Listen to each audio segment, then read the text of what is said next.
कश्मीर के पहलगाम में एक पाकिस्तानी आतंकवादी हमले में मारे गए पर्यटकों का खून अभी सूखा भी नहीं है।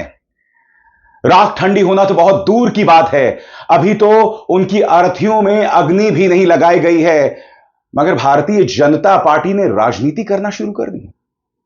दोस्तों, सोशल मीडिया हैंडल एक्स पर यह है भारतीय जनता पार्टी का शर्मनाक चेहरा। उन्होंने मारे गए एक व्यक्ति और उसकी पत्नी की यह तस्वीर पेश की है, वो भी कार्टून के अंदाज में, गिबली के अंदाज में। और क्या कहा है दोस्तों, इस पर भी गौर किया जाए।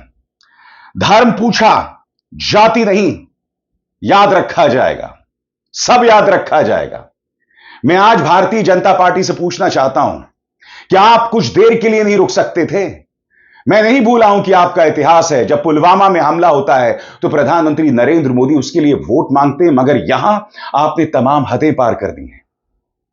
इस ट्वीट में कहीं ना कहीं ताना मारा जा रहा है विपक्ष को, जो जातीय जनगणना की बात करती है। क्यों?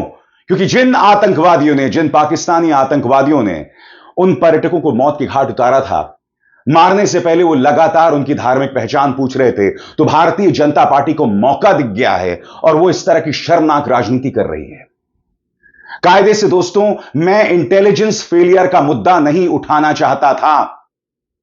मैं चाहता था कि देश एकजुट होकर दर्द के इस लम्हे में इसका करारा जवाब दे, मगर भारतीय जनता पार्टी ने अब से इस मुद्दे पर राजनीति करनी शुरू कर दी है। क्या आपसे भी ना पूछा जाए कि कितनी बार देश के गृह मंत्री ने संसद में खड़े होकर कहा कि भाई आर्टिकल 370 हट गया, अब कोई आतंकवादी हमला नहीं होगा।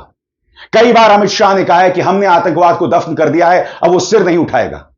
नोटबंदी का यह मकसद था कि आतंकवाद खत्म हो गया है। सबसे बड़ी बात दोस्तों, आपके स्क्रीन पर राष्ट्रीय सुरक्षा सलाहकार अजीत डोभाल, इस व्यक्ति से कभी भी सवाल क्यों नहीं किया जाता? एक के बाद एक नाकामियां सामने उभर कर आ रही हैं, मगर इस व्यक्ति से कभी कोई सवाल नहीं पूछा जाता। क्यों इन्हें कटघरे में नहीं खड़ा किया जाता? देश के गृह मंत्री ने बड़ी बड़ी बातें की थी, इन्हें कटघरे में क्यों खड़ा नहीं किया जाता? भाजपा के कार्यकाल में इस्तीफे क्यों नहीं मांगे जाते? याद कीजिएगा दोस्तों, देश के गृह मंत्री ने एक चुनावी सभा में कहा था कि हमने आतंकवाद को हमेशा के लिए दफन कर दिया है और ये सिर नहीं उठाएंगे। याद कीजिएगा, एक चुनावी रैली में क्या कहा था अमित शाह ने, कि हमने न केवल आतंकवाद पर कंट्रोल पाया है, इसको रोकने में सफलता प्राप्त की है, हमने आतंकवाद की इकोसिस्टम को भी घाटी में से पूर्णतया समाप्त करने का काम नरेंद्र मोदी सरकार ने किया।